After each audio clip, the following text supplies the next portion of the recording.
లోక్సభ సమావేశాలు ప్రారంభమయ్యాయి. లైవ్ లో చూద్దాం.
To me, you don't want to run the house.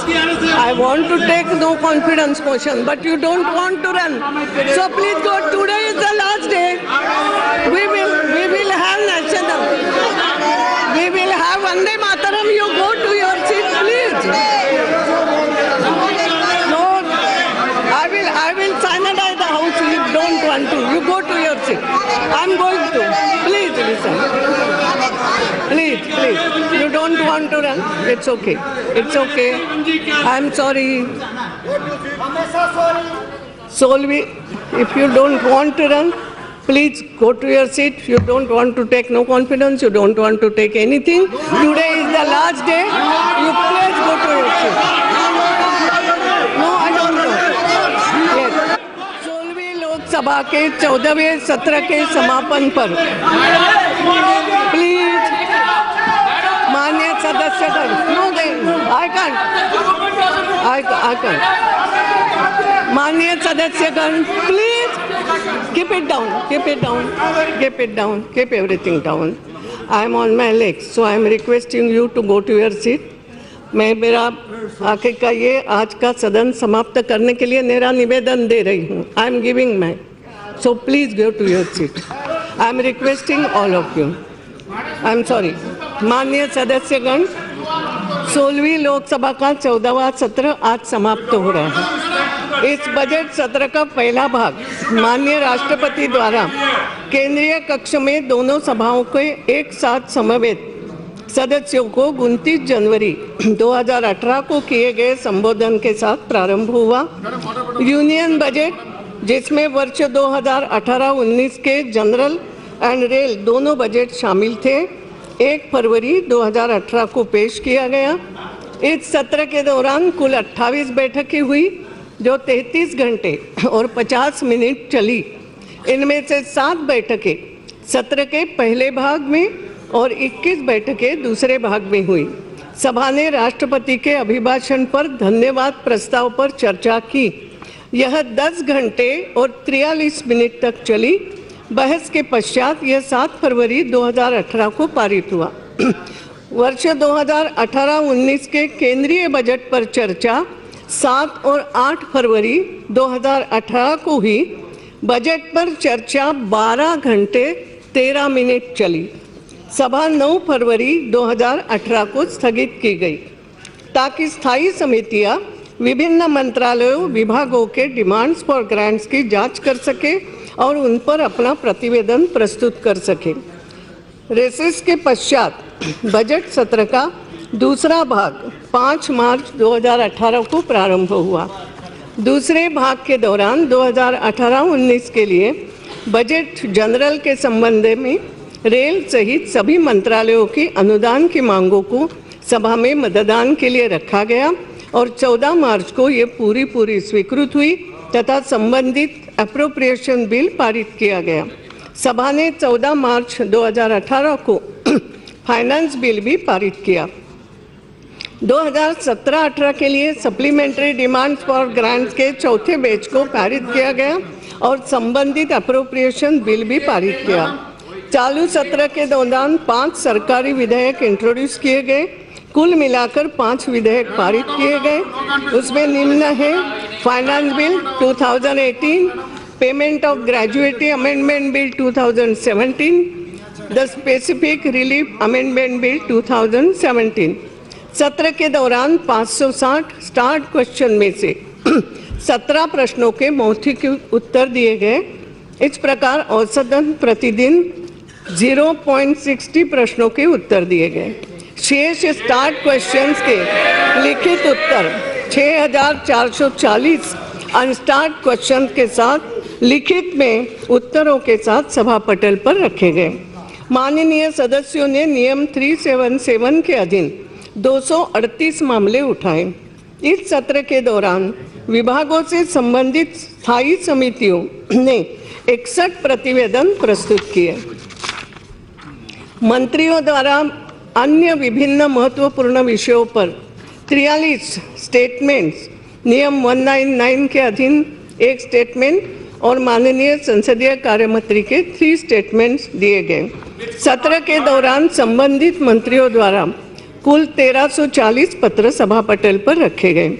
इस सत्र में जबकि व्यवधान और विभिन्न कारणों से स्थगनों के कारण 127 घंटे 45 मिनट तक कार्य बाधित रहा। सभा ने 9 घंटे और 47 मिनट देर तक बैठकर अविलंबनीय अर्जेंट गवर्नमेंट बिजनेस भी पूरा किया।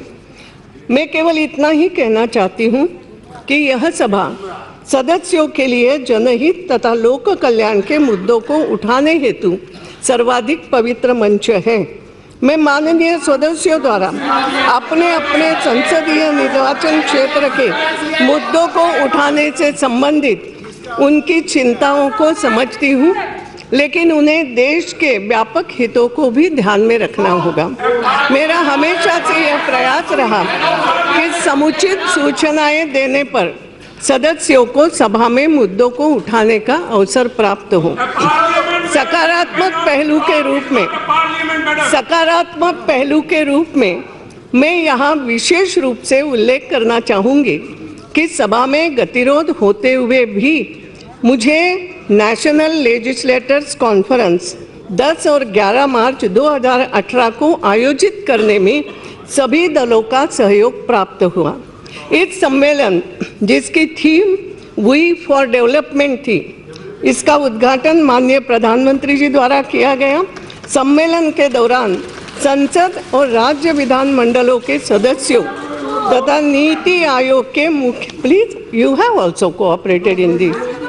नीति आयोग के मुख्य कार्यकारी अधिकारी एवं अन्य सदस्यों ने सक्रिय रूप से भाग लिया और देश के एस्पिरेशनल डिस्ट्रिक्ट्स में कल्याणकारी कदमों के बारे में सार्थक चर्चाएं की।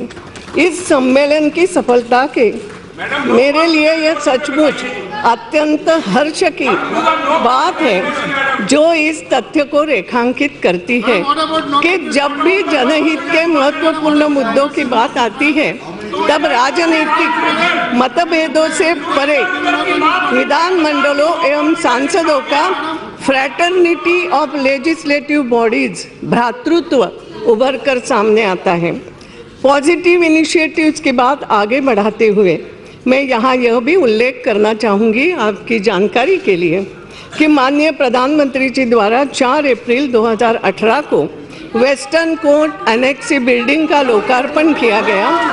इस भवन की संरचना अपने आप में अत्याधुनिक है और इसके निर्माण को निर्धारित समय सीमा से 6 माह पहले ही पूर्ण कर दिया गया। यह अगली लोकसभा के लिए आम चुनाव के बाद विशेष रूप से नवनिर्वाचित सदस्यों को गुणवत्तापूर्ण आवास की सुविधा प्रदान करने में उपयोगी सिद्ध होगा। नया भवन सदस्यों के अतिथियों और पूर्व सदस्यों के लिए भी उपयोगी हो, एक्स मेंबर्स के लिए, इस पर भी हम विचार कर रहे हैं। मैं इस उपलब्धि को हासिल करने में योगदान देने वाली सभी इंजीनियर, वास्तुकारों, शहरी विकास मंत्रालय, केंद्रीय लोक निर्माण विभाग एवं लोकसभा सचिवालय के अधिकारियों और कर्मचारियों को भी बधाई देती हूँ। मैं सभा के संचालन में अपना सहयोग देने के लिए माननीय उपाध्यक्ष लोकसभा और सभापति तालिका में शामिल अपने सभी सहयोगियों का धन्यवाद करती हूँ। मैं माननीय प्रधानमंत्री जी, माननीय संसदीय कार्य मंत्री, विभिन्न दल और समूह के नेताओं और मुख्य सचेतकों तथा सभी माननीय सदस्यों के प्रति भी उनके सहयोग के लिए आभार व्यक्त करती हूँ। मैं आप सभी की ओर से प्रेस और मीडिया के अपने मित्रों को भी धन्यवाद देना चाहती हूँ। मैं इस अवसर पर लोकसभा महासचिव एवं लोकसभा सचिवालय के अधिकारियों तथा कर्मचारियों को उनके द्वारा सभा को दी गई समर्पित और तत्काल सेवा के लिए धन्यवाद देती हूँ। सभा की कार्रवाई के संचालन में सभी संबद्ध एजेंसियों को उनके द्वारा प्रदान की गई सहायता के लिए भी धन्यवाद देती हूँ। माननीय सदस्यगण, आप कृपया अपने स्थान पर वंदे मातरम के लिए खड़े हो जाएंगे। वंदे मातरम बजाया जाएगा।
The House stands adjourned. Synod.